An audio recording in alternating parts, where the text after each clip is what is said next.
Welcome back. Prime Minister Narendra Modi's effusive tribute to RSS chief Mohan Bhagwat on his 75th birthday, calling him as the most transformative leader, crediting him for steering the RSS through turbulence with intellectual depth and empathy and never compromising on the core ideology, has sent out a strong message of not just gratitude but also alignment, understanding and a shared goal. The Congress party, however, has dismissed the gesture as political theatre. To decode all of this, we have with us the editor of Thuglak magazine, somebody who understands the Sangh Parivar and also Indian politics very well, S Gurumurthy. Thank you very much, sir, for joining us on the show. My first question to you, how do you look at the Prime Minister calling Mr. Bhagwat's period in the RSS as the Sarsang Chalak the most transformative in the Sangh's journey of 100 years? He has praised the RSS from the Red Fort only last month on the Independence Day. He has talked today about his long association with Mohan Bhagwat, also his father. Now, this is an organization that has seen chiefs like M.S. Golwalkar and also Balasaheb Deoras in the past. Such high praise from the Prime Minister, who also has a long association with the RSS. How do you read this? You see, there is a context for that.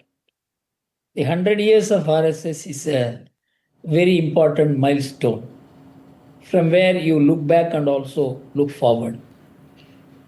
So, the Prime Minister praised the RSS from the Red Fort. He would not have done it but for the fact that there is a context for that. So, for his acknowledging the leadership of Mohan Bhagwat, also this context holds good. But why he mentioned this 10 years period is because RSS has seen great adversities in Golwalkar's period, Balasaheb's period, later. The first transformation came through the Ram Janmabhoomi movement, when the ecosystem cleared in favor of the Hindu viewpoint in the country. Slowly there has been change, and in 2014 a massive change came, and 2019 it was repeated. Okay. It led to the ideological understanding of RSS getting realized in the form of Ram Janmabhoomi, Uniform Civil Code, Article 370. So it is a period of realization of the goals for which the RSS fought in the post-independence period. So it is a transformative period. That is what he mentioned. Right. But the important point which he has hinted is that in this period, one of the Swayamsevaks had grown as the tallest leader of the world. That is the most challenging period for RSS, because inside the country and outside, one individual has risen so much. In this period, Mohan Bhagwat had kept the identity of RSS and the position of the Sarsang Chalak intact. Okay. This never happens. In the world of power, everybody looks to power. But RSS has actually deepened its discipline and ideological faith and trained the Swayamsevaks the way to look at a favorable situation and not become excited about it. Continue to do your work. Your work is more important. Governments may come and go. This balance, Mohan Bhagwat was able to. This kind of challenge, no other Sarsang Chalak faced. Probably that is what Mr. Modi emphasizes. Very important point, Gurumurthy sir. But all of this comes after Mohan Bhagwat, in that whole series of lectures that he had in Delhi. He clarified that there is no conflict between the BJP and RSS. He said that there could be disagreements, but there's no quarrel because the goal for both these organizations is the same. He has also said that he never asked for anybody retiring, including himself, at the age of 75. Some are reading this as a political signal to the RSS leadership for support, as the BJP is also looking for a new president, the Prime Minister's tribute to the Sarsang Chalak. Or do you see this as a larger message to the country by the Prime Minister himself that the Sangh Parivar today stands as one? I will address this first issue about this 75 years. You see, I was in a way involved when these consultations were going on about when should the RSS leaders think of saying, I have done enough. Because RSS is a youthful organization. It is the largest youth organization in the world. In that organization, very old people, particularly who cannot run around, do work. So a normative 75 years was suggested. Anyone who wants to go can go at the stage. It is not that in RSS anybody can take a decision, say, I am 75, I am going.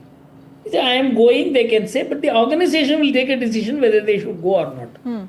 So these 75 years had relevance only for RSS. I will give you the proof that it did not apply to the BJP. That in 2004, when Advani was elected again as party president, he was 77 years. So the 75-year rule never applied to the BJP. So there is no question of mixing that message.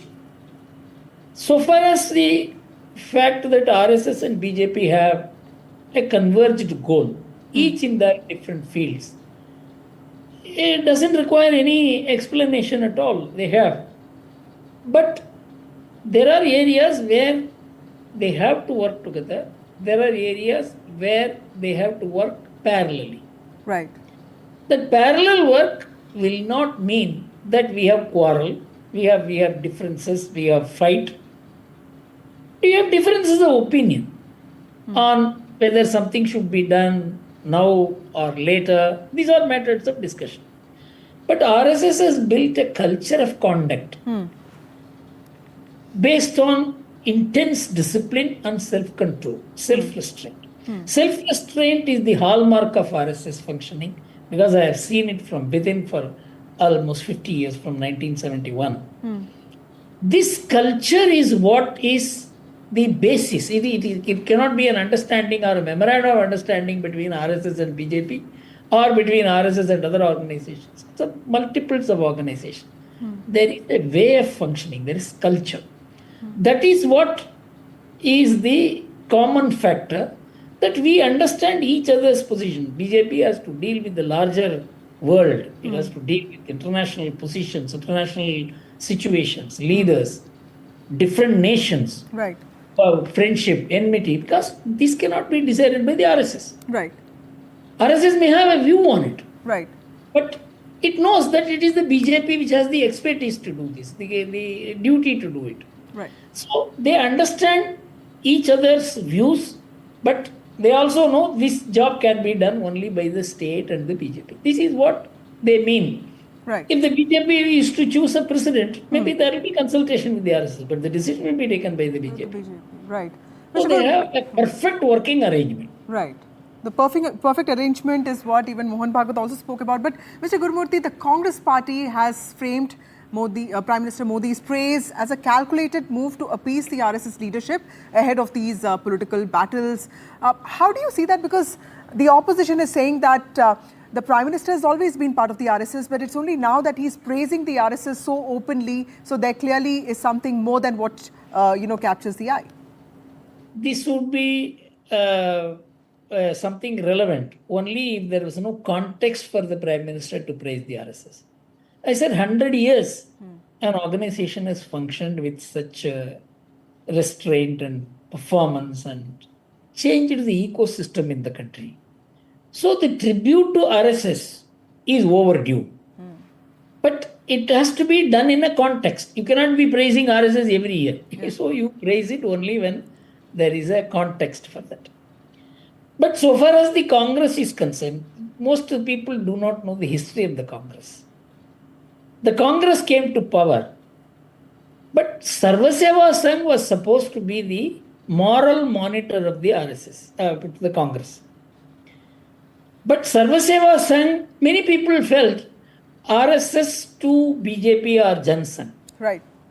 Is what Sarva Seva Sangh was to be to the Congress. In fact, it was headed by such tall people.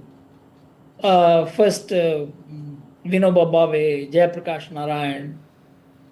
But Sarva Seva Sangh became dependent on the government, dependent on state power. RSS avoided it. Right. That's the most important thing. So the Congress lost its moral base. Neither the BJP nor the RSS did lose their moral base. Because if you are dependent on state power, state largesse, then you lose your moral power. You may have a say, but that say must also be subject to rejection. Right. That I say you have to accept is not moral power. I say you can accept or you need not accept. This is what sustains the relationship between RSS and BJP. Something which the Congress had also conceived. Mahatma Gandhi had conceived it. Right. But it could not be implemented because the Sarva Seva Sangh did not have a method of training Karyakartas like the RSS Shaka. Right. RSS Shaka produces a certain discipline, a thought, a working method, an interrelationship which cannot be theorized. Okay. It has to be practically realized.